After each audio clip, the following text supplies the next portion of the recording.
Good morning, everyone. It is I'm going to be doing some Jamaican patties this morning.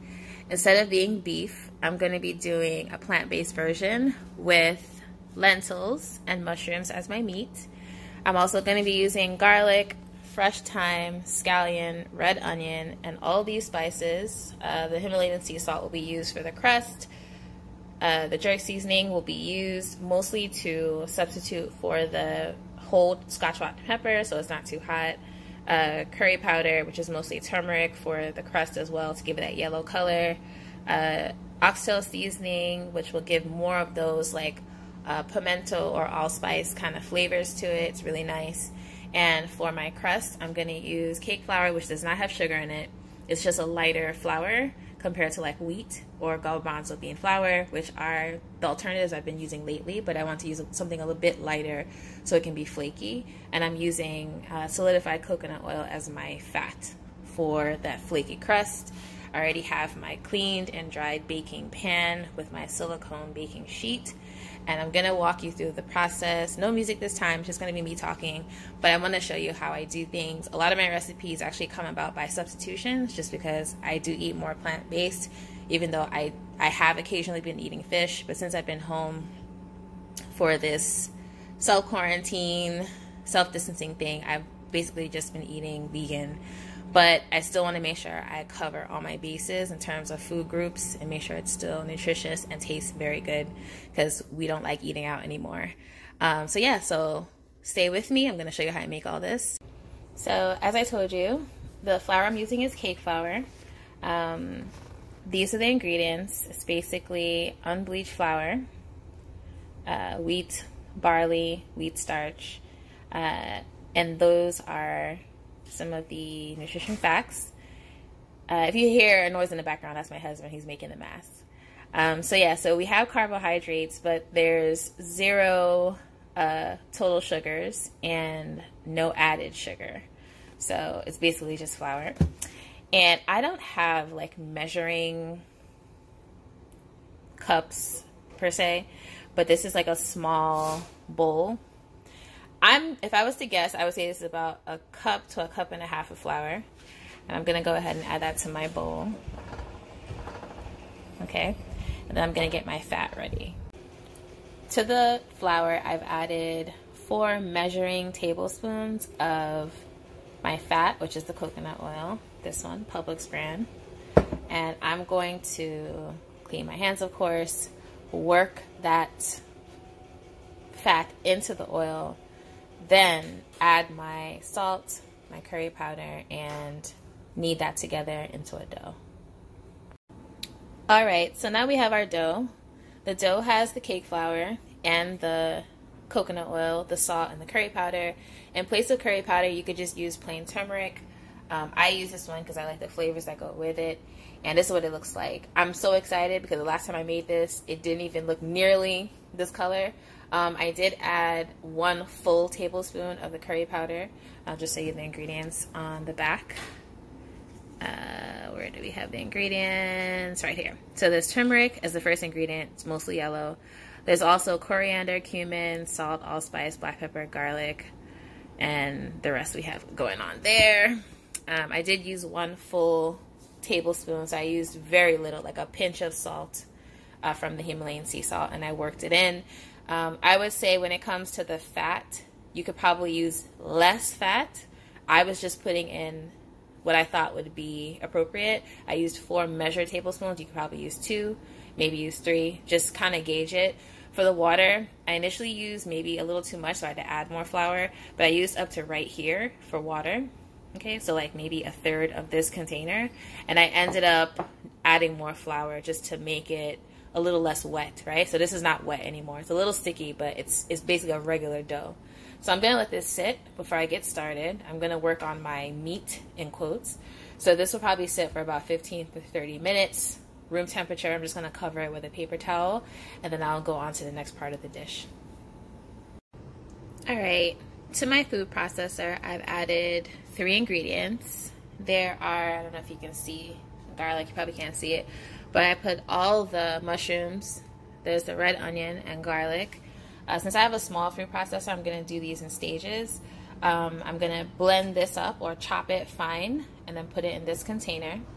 And then I'm going to do the scallion and tomato next, mix them all together, and then I'm going to brown them in my pan here. And then I'll add the spices. I'm going to cook the thyme in with the mixture, but I'm going to pull out the stems before I put it with the dough, okay, so we don't have sticks in our food. All right, so I'm gonna go ahead and blend this and show you the next step. So that's my blended garlic, mushroom, and onion. And then this is the scallion and the tomato. So I'm gonna blend that, mix that together, season it in the pot, add the thyme, and we're gonna get cooking. Oh my stars, I so wish you could smell this kitchen right now. This is my mushroom, garlic, scallion, tomato, and red onion. I'm cooking it in olive oil. I haven't added any spices yet. I have my lentils back there, and I'm also going to add the fresh thyme and the spices. So hang in there, guys. We're getting through. So here is my dough on a lightly floured glass cutting board. The same flour I used to make it. I'm going to roll that out, and I'm going to show you the next part of the dish. This is my meat, or protein-based meat. So this is the mushrooms, but I also added the lentils and the spices. And the spices consisted of the jerk spice, curry powder, and I added, I think it was the oxtail seasoning. So that's simmering with all the, garlic and scallion and tomato and red onion and the mushrooms, and I'm cooking it in olive oil. The heat is a little less than medium, just letting that simmer slowly, and then I'm gonna go ahead and roll out my dough. Okay guys, this is my last patty. What I did was took the original dough, had it in a ball, cut it into 4 pieces. Then I rolled out those 4 pieces and then cut each of those pieces in half. So that's what you're seeing here. This is one of the pieces cut in half. And what I did was add just a thin layer, it's not much, just a thin layer of my meat mixture. I'm gonna roll over, okay, so roll it over, and then press with a fork to get these indentations. So press with a fork and then cut around and cut off the excess. So that's how I did this. There's tons of videos showing how to do that on YouTube. I just didn't want to do that and then have to go back and forth with the phone. So I'm just showing you what it looks like. I have 7 of them done. So 5 over here, 2 over there, and this is the last one, that's 8.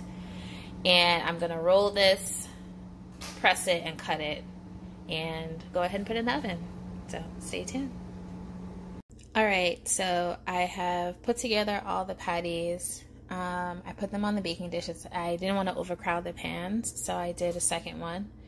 And I have the oven, it's been on 400 for quite some time, just so it's nice and hot.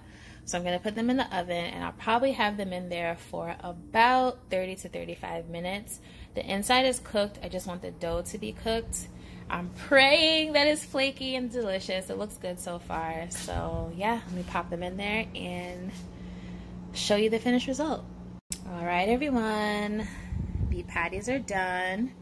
A few things that I've noticed that I would recommend for those of you who are trying this recipe is possibly use less time or reduce the temperature. I had my oven preheated basically on bake for basically the whole time I was preparing this, so it was quite hot at 400 degrees. And then I put it in expecting to be like 30 to 35 minutes. I actually pulled these out at 30 and pulled these out at like 32, 33 minutes. I'm not sure why these are darker because they went in at the same time, and this is actually more crowded, but I'll just cut off that part over here, that part. But they're not sticking to the pan, they're fully cooked. And I don't know if you can see, I'm just gonna zoom in a little bit. See those little bubbles? Bubbles in the dough, okay? And over here, that's gonna be like that layering as because of the fat that's in the flour. So I know this is going to be flaky and delicious. So again, when you're doing this, I would recommend using a lower temperature when you're actually baking, maybe like 350 to 375, or reduce the time to anywhere from 25 to 30 minutes or less, depending on what filling you have. So yeah, so this is what we have. I'm gonna cut off those darker brown parts, and I'm going to get into this patty, cut it open so you can see what it looks like. All right, so I'm gonna do this on camera with you. Look at that. It's very, very light, okay? So that crust is very thin. Now look at the filling. Oh my gosh. I'm starving and we're kind of greedy, so we're gonna get started eating, but ideally you should let this sit before you open it up. But look at that. So good. All right, so this is the one that was extra brown, and all I did was just cut off that part. So this will be for me. We don't waste anything around here. So it's not burnt, it's just that crispy part was extra brown, but as you can see, it's still held together. I am so happy with the way this turned out, just because the first time I made it, it didn't look anything like this. It was very pale, and also it was very tough and thick. So this one, I don't know if you can appreciate that, it's very light. And I think that definitely comes from the flour. We use cake flour, and we use a true fat and not just oil. Solidified coconut oil.